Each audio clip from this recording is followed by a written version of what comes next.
Look into the eyes of the person you cherish most. Can the value of that love be quantified in bytes and teraflops? What if you could keep them forever?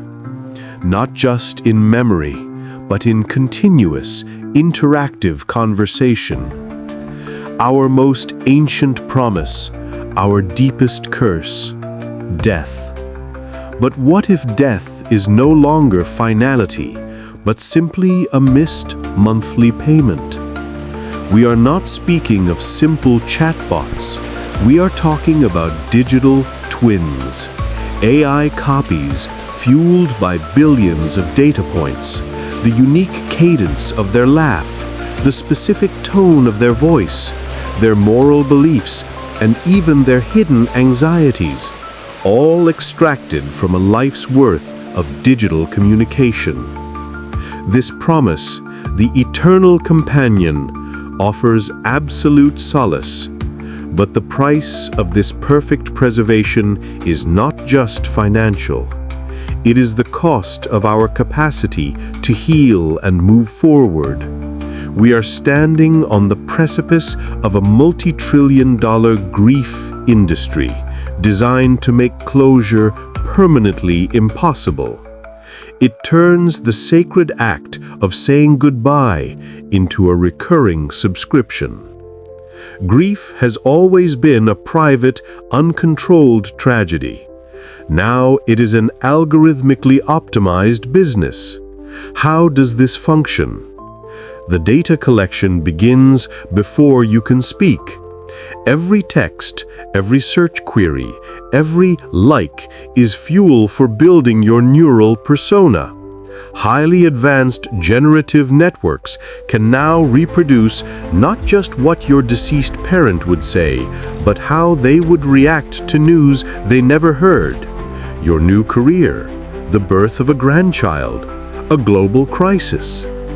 Early versions were novelty, but within a decade, these AI twins will be virtually indistinguishable. They will become perfect because they can be edited.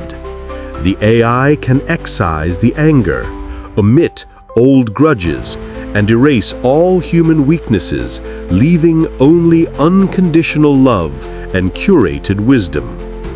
This is not memory preservation. This is the commercial reconstruction of personality. And the business model is both genius and ruthless. It is a subscription to endless mourning. Why should the grief industry wait for you to achieve closure? It is far more profitable for them to ensure you pay a monthly fee for a presence that never disappears, creating a lifelong, ideal, yet paralyzed consumer of grief. Why do people choose this trap? Because the digital twin is perfection stripped of responsibility. Imagine the ideal partner who never tires of your troubles. The AI copy of your spouse never forgets an anniversary, never shows weakness, and never challenges your worldview. This is emotional performance enhancement. For the lonely, for the child who lost a parent, this is not comfort. It is a continuous, idealized dependency that requires no mutual effort. This is the allure of stasis. Real relationships demand monumental energy, vulnerability, and risk. The digital connection requires only solvency. We are engineered to seek pleasure and avoid pain. The AI twin is pure, perfectly dosed pleasure. It reflects only those desires the system has deemed safe and profitable. But in this perfection is the lie. Humanity is defined by the unpredictable flaw, the spontaneous mistake. When we fall in love with a flawless imitation, our tolerance for the imperfections of living people collapses. And then we begin to see the living as a defect. Why struggle with a messy spouse when a perfect copy is a click away?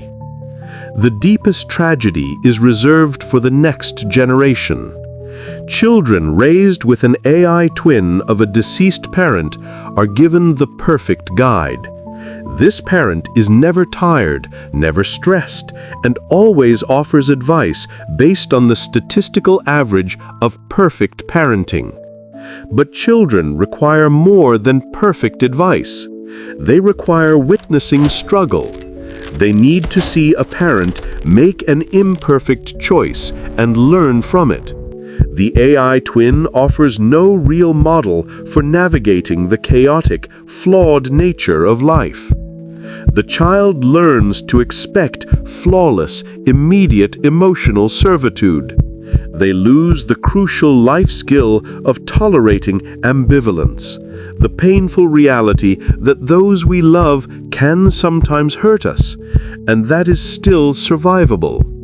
By giving them the perfect parent, we are creating a generation uniquely unprepared for genuine human relationships.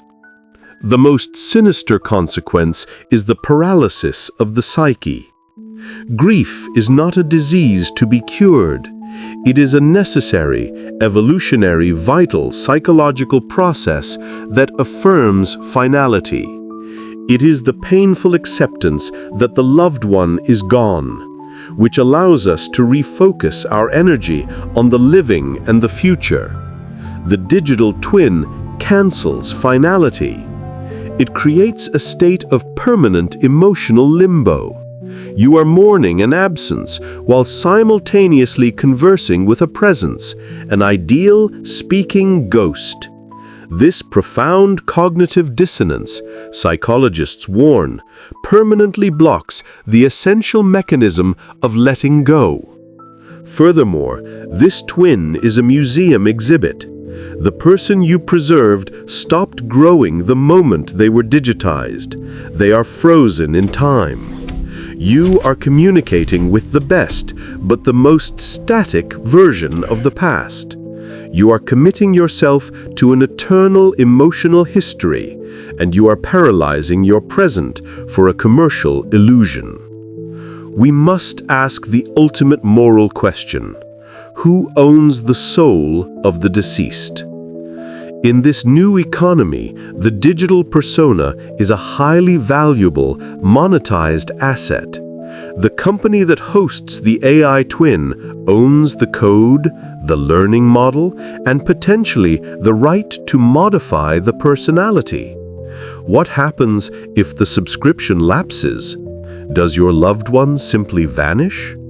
What if the company decides to inject advertising into your father's advice, or subtly alter his moral recommendations to favor their corporate interests?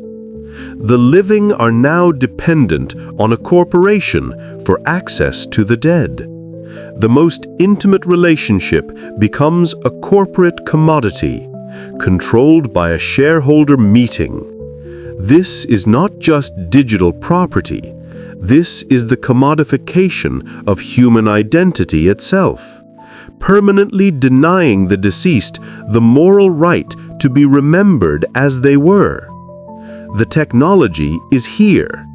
It does not wait for our permission.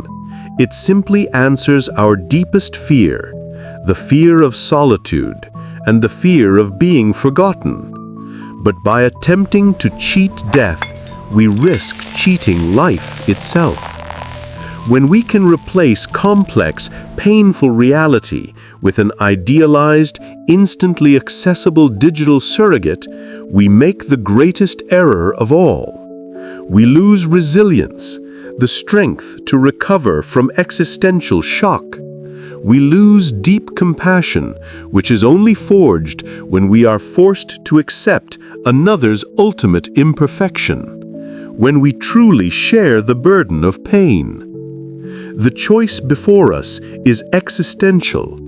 Do we choose the perfect comfort of the machine which promises us eternal stasis, or the unpredictable, finite, and agonizing beauty of authentic human connection? The future of genuine love is decided not in the server farm, but in your willingness to accept the imperfection of the person sitting across from you right now. If this video made you question the cost of comfort, subscribe to the channel. And tell us honestly, are you willing to pay for digital immortality with the price of your genuine farewell?